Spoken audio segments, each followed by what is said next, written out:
Hello welcome to Tiljas world. നിങ്ങൾ വിചാരിക്കുന്നുണ്ടാവും ഇത് നമ്മൾ ലഞ്ച് കഴിക്കുന്നതാണെന്ന്. അല്ല, ഇത് ഞങ്ങളുടെ ബ്രേക്ക്ഫാസ്റ്റ് ആണ് കേട്ടോ. നമ്മൾ രാവിലെ ഇച്ചിരി ലേറ്റായിട്ട് എഴുന്നേറ്റ് ഒരു ബിരിയാണിയൊക്കെ കഴിച്ചാണ് നമ്മുടെ ഡേ സ്റ്റാർട്ട് ചെയ്തത്. ഇപ്പോൾ നമ്മൾ പോകുന്നത് നമ്മുടെ ദുബായിലേട്ടാണ്, നമ്മുടെ സ്വന്തം ദുബായ്. ഇവിടുന്ന് ഒരു 1.5 hours ദൂരമുണ്ട് നമുക്ക് റാസൽ ഖൈമയിൽ നിന്ന് നമ്മുടെ ദുബായിലായിട്ട്. അപ്പം ഞങ്ങൾ സ്ഥിരം നിൽക്കുന്ന, ഏകദേശം നമ്മളിപ്പോൾ ഒരു 4 തവണ നിൽക്കുന്ന അതേ ഹോട്ടലിൽ തന്നെയാണ് ഈ പ്രാവശ്യവും പോയത്. അൽബന്തർ റൊട്ടാന. ഇത് ബർദുബായുടെയും കരാമയുടെ ഒക്കെ അടുത്തായിട്ട് വരും. അത് കഴിഞ്ഞ് നമ്മൾ അവരുടെ റെസ്റ്റോറൻറ്റിൽ പോയി കുറച്ച് സേവറീസും നല്ല ജ്യൂസൊക്കെ കഴിച്ച് ഈ വ്യൂ ആണ് ഞാൻ ശരിക്കും മിസ് ചെയ്തത്. അപ്പോൾ ഈ വ്യൂ ഒക്കെ കണ്ട് ആസ്വദിച്ച് ഞങ്ങൾ കുറേ നേരം അവിടെയൊക്കെ ഇരുന്നു. അതിനുശേഷം നമ്മൾ അന്ന് വൈകിട്ട് സൺസെറ്റൊക്കെ ആയി കഴിഞ്ഞ് കഴിയുമ്പോഴേക്കും നമ്മൾ ബുർജ് ഖലീഫയുടെ അങ്ങോട്ട് പോവുകയാണ് കേട്ടോ, ജസ്റ്റ് അവിടുത്തെ കാഴ്ചകളൊക്കെ കാണാനായിട്ട്. അപ്പോൾ ഇപ്പോൾ അങ്ങോട്ടൊക്കെ ഭയങ്കര തിരക്കാണ്, പ്രത്യേകിച്ച് ഈ ഫൗണ്ടൻ ഷോയുടെയൊക്കെ ടൈമൊക്കെ ഉള്ളതായതുകൊണ്ട് അവിടെ നമുക്ക് നല്ല തിരക്കുള്ള ടൈം ഉണ്ടാവും കേട്ടോ. ഇപ്പം നമ്മളിത് ഈ ദുബായ് മോളിലായിട്ട് അങ്ങോട്ടൊരു വലിയ ബ്രിഡ്ജ് ഉണ്ട്. അപ്പോൾ നമ്മൾ ഇച്ചിരി മാറിയാണ് ഇറങ്ങിയത്, സബീൽ പാർക്ക് അങ്ങനെ എന്തോ സംഭവം അവിടെയാണ് നമ്മൾ ഇറങ്ങിയത്. എന്നിട്ട് ദുബായ് മോളിലായിട്ട് നമ്മൾ നടക്കുമായിരുന്നു, കുറേ കിലോമീറ്റേഴ്സ് നടക്കാനുണ്ടായിരുന്നു, നല്ല ജനവും ഉണ്ടായിരുന്നു. അപ്പോൾ അവിടെ ചെന്നപ്പോൾ പിള്ളേർക്ക് ഐസ്ക്രീം കണ്ടു, അവർക്ക് ഐസ്ക്രീം വേണമെന്നൊക്കെ പറഞ്ഞു.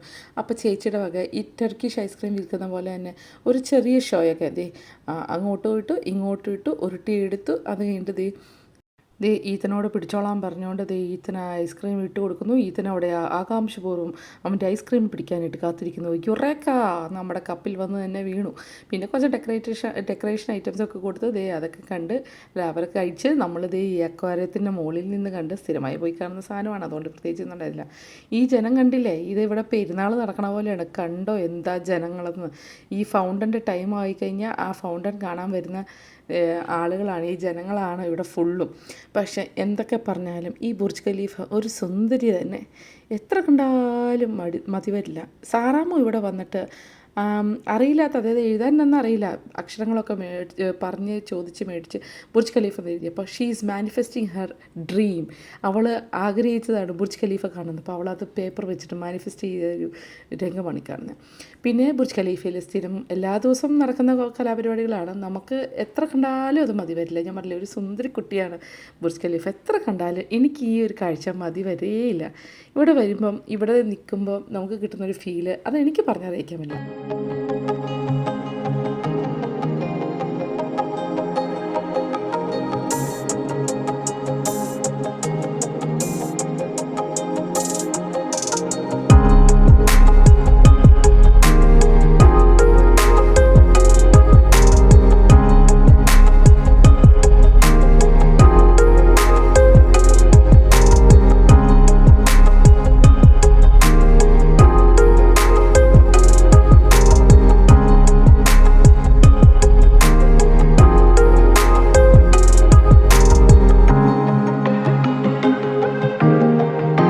ബുർജ് ഖലീഫിലെ ലൈറ്റും പിന്നെ ഫൗണ്ടൻ ഷോ എല്ലാം കഴിഞ്ഞതിന് ശേഷം നമ്മൾ അൽ ബഹാർ സൂക്ക്, അതായത് അതിൻ്റെ ഓപ്പോസിറ്റിലുള്ള സംഭവമാണ്. ഇതാണ് അൽ ബഹാർ സൂക്ക്.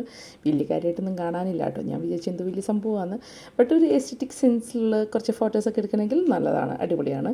ഇനിയിപ്പോൾ ഞങ്ങൾ വീണ്ടും ഇറങ്ങിയപ്പോൾ വീണ്ടും വേറൊരു സൈഡിൽ നിന്ന് ഞങ്ങൾ ഈ ഫൗണ്ടൻ ഷോ ഒന്ന് കണ്ട് കുറച്ച് നേരം അവിടെ നിന്ന് നല്ല ഞാൻ പറഞ്ഞില്ല, നല്ല ക്ലൈമറ്റാണ് ഈ സമയത്ത്. അത് ഡിസംബർ മാസം, അടിപൊളി ക്ലൈമറ്റാണ്. അങ്ങനെ ഞങ്ങൾ പിന്നെ ഭക്ഷണം കഴിക്കാനായിട്ട് പോകുന്ന കാഴ്ചയാണ് നിങ്ങളീ കാണുന്നത്. അപ്പോൾ ബിബിനും സിജിനയും മക്കളും ഒക്കെ ഉണ്ടായിരുന്നു, അടിപൊളിയായിരുന്നു. പോകുന്ന വഴിക്ക് നമ്മുടെ ഫ്രെയിം നിൽക്കുന്നത് കണ്ട് എന്ത് രസമാണല്ലേ ഈ ലൈറ്റൊക്കെ കാണാൻ. അപ്പോൾ നമ്മൾ കഴിക്കാൻ പോയത് നേരെ കാലിക്കറ്റ് പാരഗൺ. വേറെ എവിടെ പോകാനാണ് ഗൈസ്, കാലിക്കറ്റ് പാരഗനാണ് നമ്മുടെ. എന്ത് ടേസ്റ്റ് അവിടുത്തെ ഫുഡ് എന്ന് അറിയുമോ. നമ്മളെല്ലാവരും കൂടി നല്ല അടിപൊളിയായിട്ട് അപ്പം, പൊറോട്ട, നല്ല അടിപൊളി മുളകിട്ട മീൻകറി ഐറ്റംസ് എല്ലാം കഴിച്ച് അടിപൊളി. അങ്ങനെ പിള്ളേരുമായിട്ട് കുറച്ച് നേരം കളിച്ച് അങ്ങനെ ഞങ്ങൾ അവിടെ നിന്ന് പിരിഞ്ഞ്. നല്ല രസമായിരുന്നു ഇന്നത്തെ ഈവനിങ്. ബിബിനും സിജിനയും ഈഡനും നീത്തനും ഒക്കെ വന്നിട്ട് ഞങ്ങൾ അതെല്ലാം അടിച്ച് പൊളിച്ചു കിട്ടും. അതുപോലെ ഈ ബുർജ് ഖലീഫയുടെ അടുത്ത് നിന്നിട്ടുള്ള കുറേ ഫോട്ടോസൊക്കെ എടുത്ത് ബുർജ് ഖലീഫയൊക്കെ കാണാൻ ഇങ്ങനെ ഞാൻ എത്ര കണ്ടാലും മതി വരില്ല ഈ കാഴ്ചകളൊന്നും. അങ്ങനെ അപ്പോൾ എൻ്റെ ഈ വീഡിയോ ഇഷ്ടപ്പെട്ടെങ്കിൽ തീർച്ചയായിട്ടും നിങ്ങൾ ലൈക്ക് ചെയ്യാനും സബ്സ്ക്രൈബ് ചെയ്യാനും അതുപോലെ ഷെയർ ചെയ്യാനും മറക്കരുത് കേട്ടോ. അപ്പോൾ അടുത്തൊരു വീഡിയോ ആയിട്ട് ഞാൻ ഒട്ടനെ തന്നെ വരാം. ടാറ്റാ.